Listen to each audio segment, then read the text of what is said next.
Wah.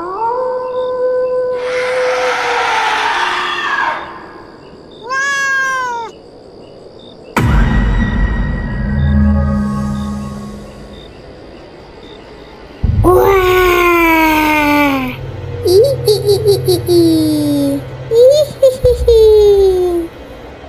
Sekarang duduk yang rapi. Karena ceritanya akan segera dimulai.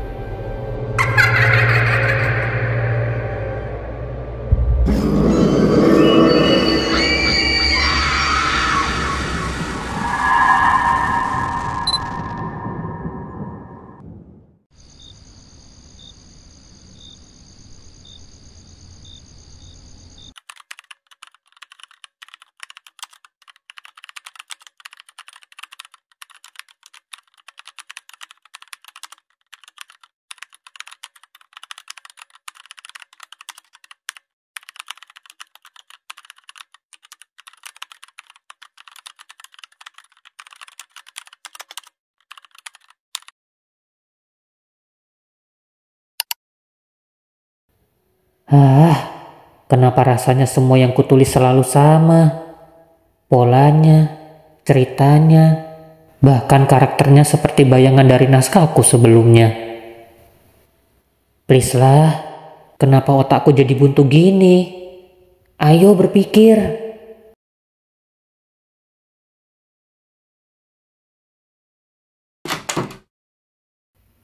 Mungkin aku butuh sesuatu yang baru, tempat baru, udara baru, sesuatu yang bisa memancing cara pandangku.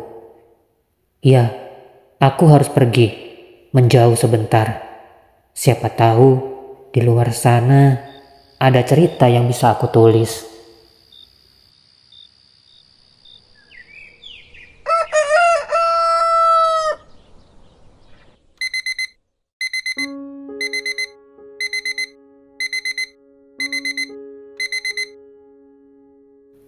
Hai, kenalin, namaku Raka Dirgantara.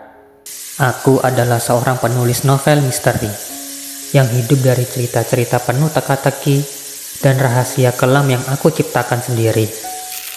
Bagiku, menulis adalah cara memahami sisi gelap manusia, mengurai motif, menelusuri jejak, dan membangun dunia yang tak selalu bisa ditebak. Tapi belakangan ini, semuanya terasa berbeda. Ide-ide yang dulu datang begitu liar dan tak terduga, kini seolah menghilang begitu saja, meninggalkanku terjebak dalam kebuntuan yang bahkan tak bisa kutulis sebagai ending cerita.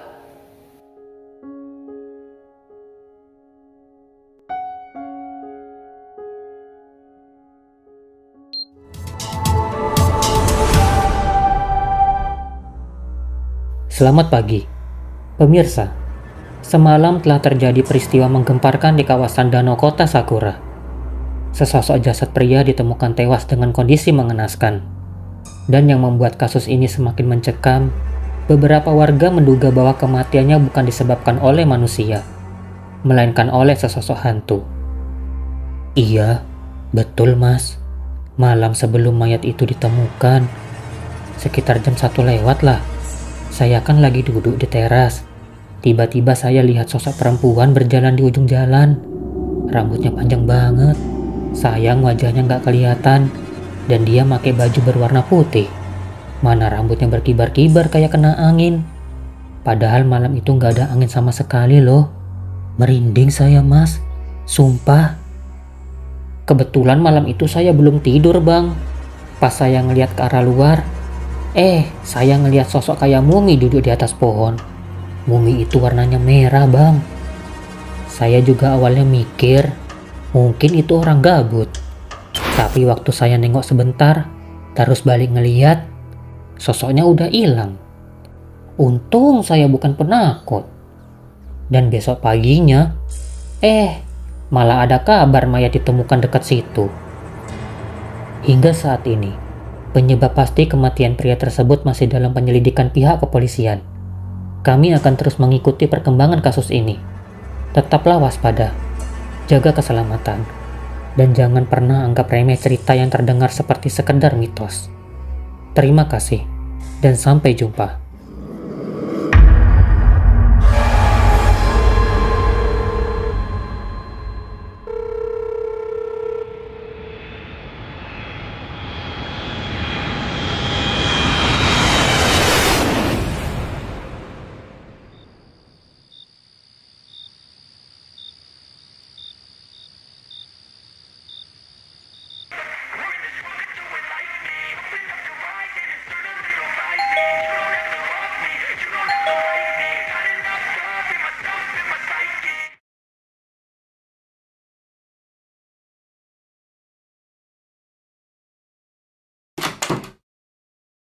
Wah, tahu-tahu udah nyampe aja.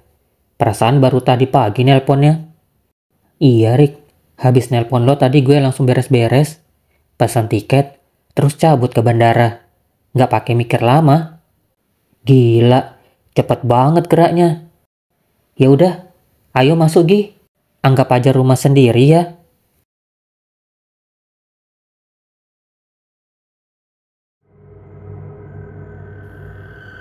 Rumah lo gede banget, Rick. Lo tinggal sendirian di sini. Nggak ngerasa sepi apa? Enggak lah, Kak. Aku kan tinggal bareng adik sama sepupuku.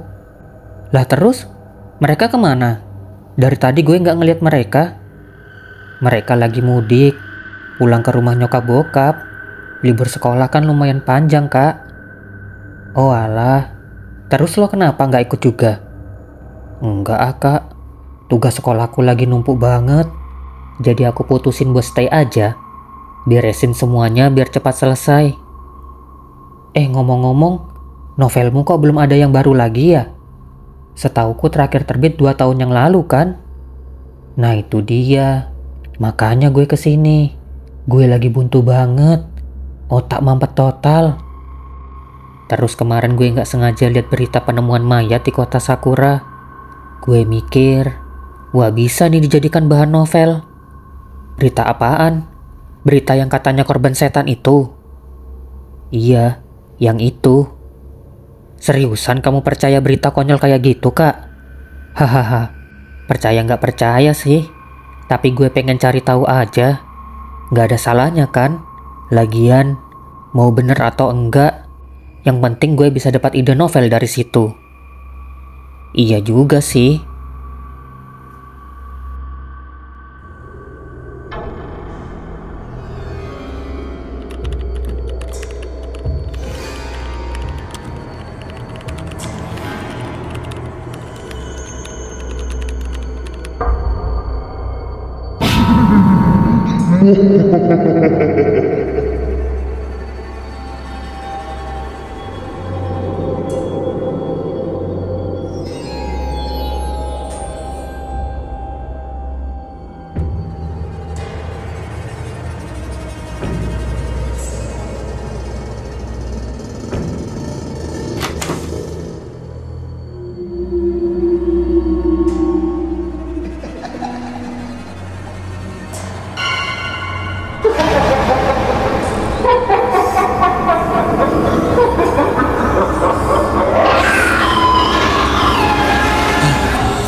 Dia kenapa sih? Aneh.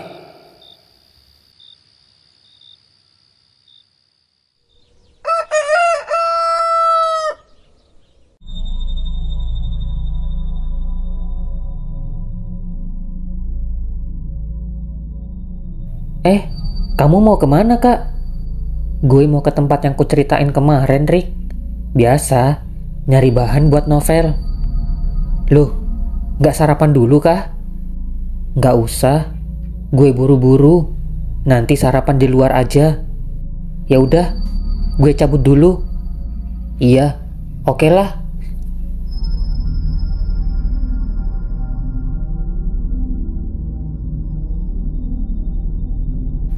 Jadi, abang ini wartawan ya?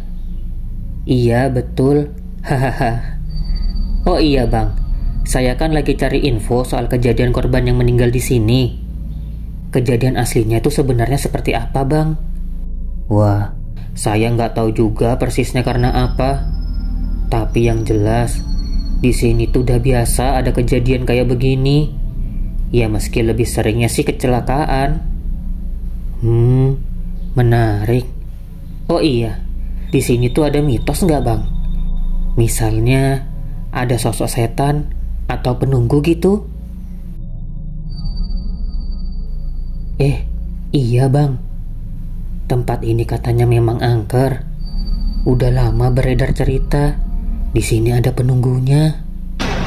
Sosoknya genderuwo, gede, hitam, matanya merah menyala. Kadang suka muncul tengah malam, diem aja di pinggir jalan. Genderuwo.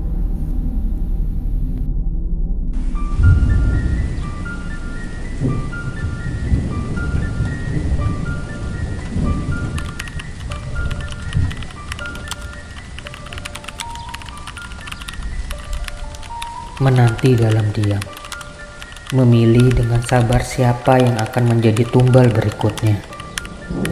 Dia, sosok itu, tak menginginkan apapun selain satu hal, keabadian. Dan untuk mencapainya, dia harus terus memberi makan tempat ini dengan darah. Tapi malam itu, semua berubah. Mereka bilang suara-suara itu mulai terdengar. Hingga akhirnya, satu persatu mulai.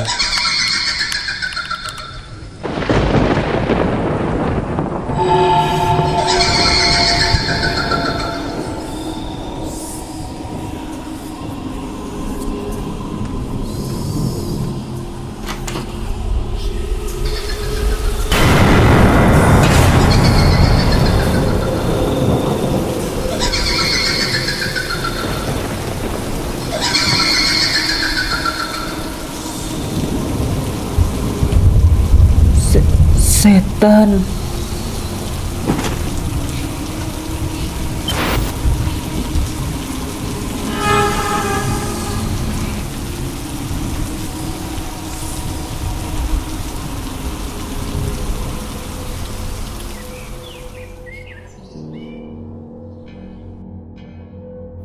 Rick, gue mau nanya deh. Tapi lo jangan ketawa ya. Hah? Apaan? Lo udah lama tinggal di rumah ini kan? Selama tinggal di sini, lo pernah lihat sosok gitu? Maksudku, makhluk halus? Makhluk halus? Nggak pernah tuh. Emang kenapa kamu nanya kayak gitu? Nggak apa-apa sih, cuma nanya aja. Oh iya, kalau kedua adikmu gimana? Mereka pernah cerita hal aneh soal rumah ini nggak? Nggak pernah, Kak. Nggak pernah sama sekali. Emang kenapa sih? Dari tadi kayak muter-muter aja pertanyaannya. Emang semalam kakak lihat setan di rumah ini? Enggak kok. Bukan lihat. Untung aja adik-adikmu bukan anak indigo ya. Kalau mereka indigo, mungkin mereka udah ketakutan dan minta pindah dari rumah ini. Hah? Apa sih maksudnya? Kakak ngomong apa sih?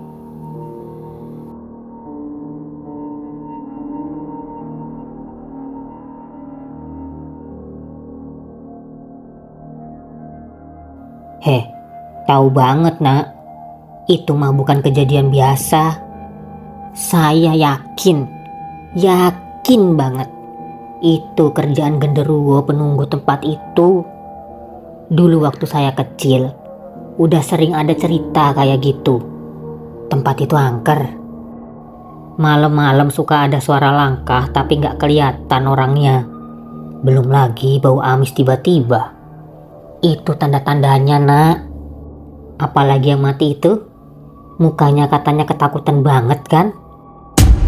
Itu jelas-jelas karena dia ngelihat sesuatu yang bukan manusia. Saya udah bilang dari dulu, jangan ada lagi yang ngelintas di tempat itu sendirian, apalagi malam hari.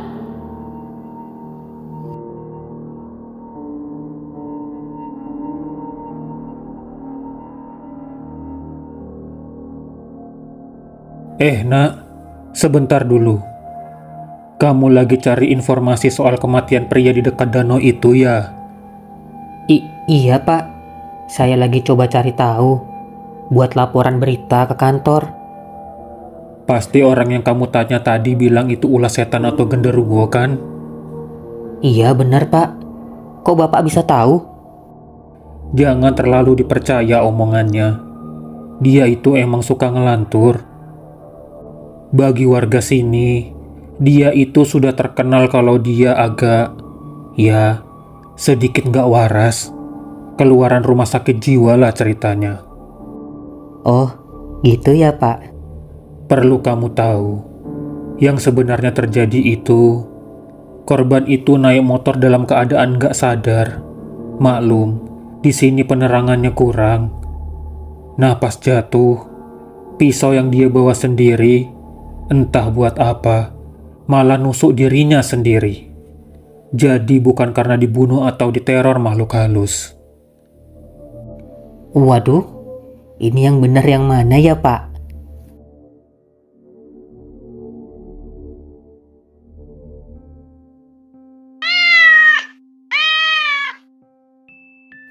Aku kalau jadi kakak ya juga bingung sih. Mana dari dua itu yang benar? Kalau menurut lo, mana dong dari dua alasan itu yang harus gue pilih buat masuk ke novel gue? Gue pusing cuy. Ya terserah aja yang mana. Toh kan cuma buat cerita novel doang. Ngapain juga pusing? Iya juga sih. Tapi kok gue malah jadi kepikiran ya? Sebenarnya yang betul itu yang mana? Lah, terus kamu mau ngapain? Gue pengen buktiin kebenarannya, Rick. Gimana? Lo mau nemani gue nggak ke sana? Oh, enggak ah. Ngapain sih ngelakuin hal kayak gitu? Mendingan tidur di rumah. Enak. Alah, lo taunya tidur terus, Rick.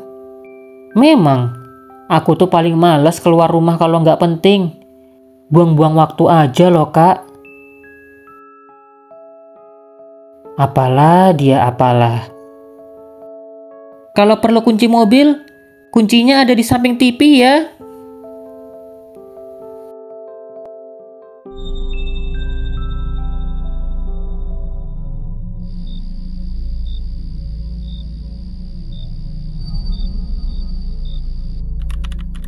Suara benturan dan jeritan itu masih terus terngiang di kepalaku.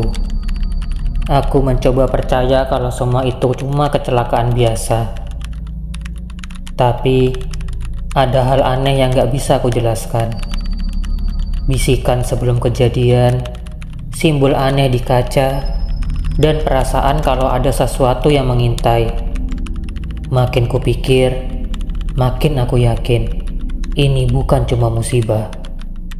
Ada sosok gelap yang haus tumbal, yang bermain di belakang semua ini. Aku gak bisa diam. Aku akan cari tahu apa yang sebenarnya terjadi di sini.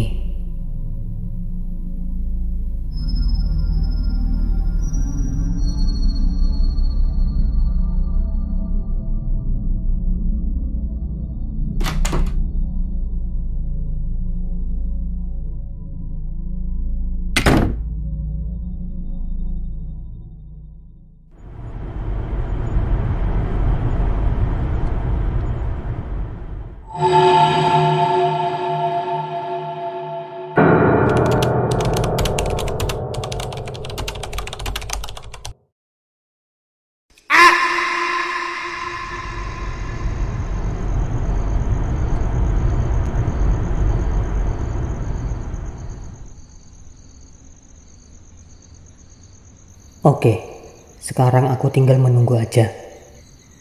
Tapi entah kenapa, aku ngerasa malam ini dia bakal muncul. Genderuwo itu. Astaga, apa yang kupikirkan sih? Enggak. Aku harus tahu yang sebenarnya. Aku nggak bisa mundur lagi.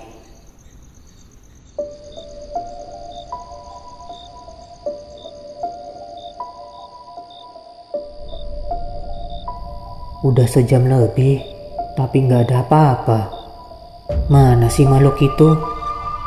Tapi ya udahlah, gue nggak bisa mundur lagi. Apapun yang terjadi.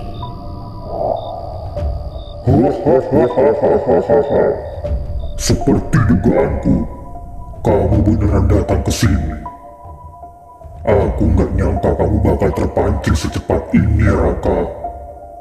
Manusia memang mudah kalau sudah digeliti rasa penasaran. Itu suara siapa? Ada yang berdiri di belakangku. Sial, kenapa aku nggak bisa bergerak? Aku yang menanamkan itu dalam dirimu, Raka. Rasa penasaran. Rasa ingin tahu yang gak bisa kamu jelaskan. Itu bukan milikmu. Itu dariku. Kamu pikir ini kebetulan? Kamu pikir kamu datang ke sini karena pilihanmu sendiri? Tidak, Raka.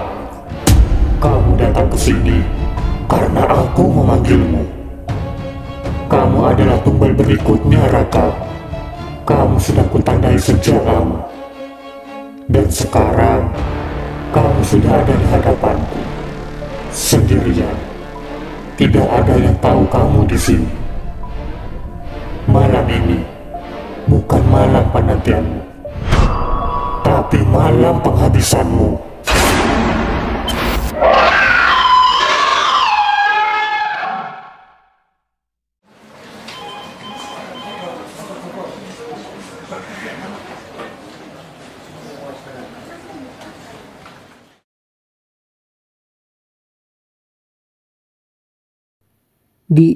Di mana ini? Syukurlah, Kak. Akhirnya kamu bangun juga. Oh iya, kamu sekarang ada di rumah sakit. Kenapa gue bisa di sini, Rick? Ceritanya panjang, Kak. Oh iya, kenalin. Ini Pak Imam. Pak Imam ini guru agama di sekolahku. Ngomong-ngomong, beliau yang nyelamatin kamu. Hah? Jadi gini, tadi malam beliau ngabarin aku, semalam Pak Imam hampir nabrak kamu di jalan. Katanya kamu berdiri di tengah jalan, Kak. Nggak gerak sama sekali. Untung Pak Imam sempat banting setir. Kak, kamu tahu nggak? Pak Imam ini indigo. Dan katanya malam itu dia lihat sesuatu di belakangmu.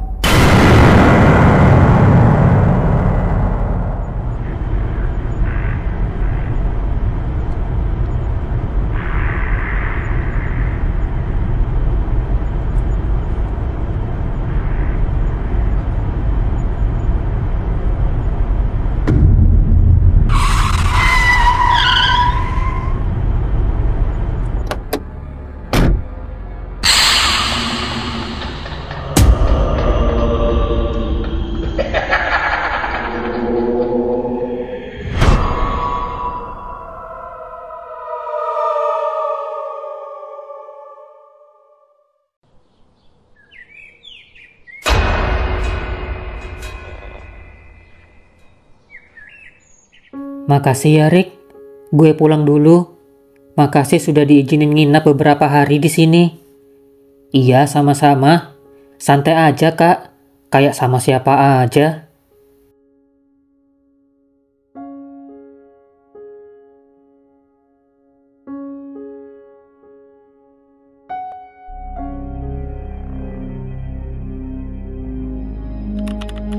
Ternyata hantu itu memang nyata.